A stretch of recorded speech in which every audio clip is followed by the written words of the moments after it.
Ranipur reporter मदद अली सोलंगी। रानीपुर में हिंगोर जा प्रेस जे सदर फरमान अली सहतो पारां सिंध जे सर मोड़ अख़बार सोभ जी 20 सालगिरह जो केक सिंध बेलार गुल रेस्टोरेंट होटल रानीपुर में कटे पिण तकरीब मुनक़द कई वई, जंहिंमें साफ़ी इताद Khairpur chairman Ghulam Hussain Chang, evershine college Ranipur principal Abdul Hakeem Channa साहब, प्रिंसिपल क्लब रानीपुर जे सदर शबीर जाफरी, जनरल सेक्रेटरी रज़ा राजपर, हिंगोर जा KTN न्यूज़ कावश अख़बार जो रिपोर्टर फ़याज़ हुसैन सोलंगी, हाजी इजाज़ मल्ला हिंगोर जा यूथ फॉर्म जे सदर जमील अहमद भुट्टो, कासिदुल्ला अरई अवामी आवाज़ रिपोर्टर फ़याज़ राजपर, सोबर अणीपुर रिपोर्टर मंजूर अंसारी, आबिद सोलंगी, बोलदार वॾा सीनियर साफ़ी सफदर पयार, बोलदार सोबो रिपोर्टर मुजाहिद पयार, उस्ताद दीदार अली अब्बासी समेत वॾे अंग में साफ़िन शिरकत कई।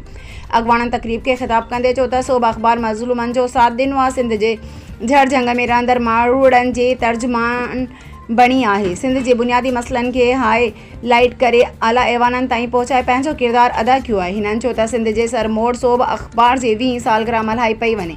सोब हमेशह मज़लूम तबिके जे माण्हुनि जो आवाज़ बणी आहे। सिंध मुश्किल हालतुनि मां पई गुज़रे, हर आए ॾींहुं कलम धणी बेदर्दी सां क़तल थी रहिया आहिनि। रियासत अवाम खे तहफ़ुज़ बि नथी ॾेई सघे ऐं हर हंधि बेचैनी पखिड़ियल आहे। सिंध जो साफ़ी ॾुखी हालतुनि में साफ़ी सरगर्म अंजाम ॾिए पियो। कलम धणनि खे प्रेस क्लबनि में सहूलियत ॾियणु चूंडियल नुमाइंदनि जो कमु आहे। हसी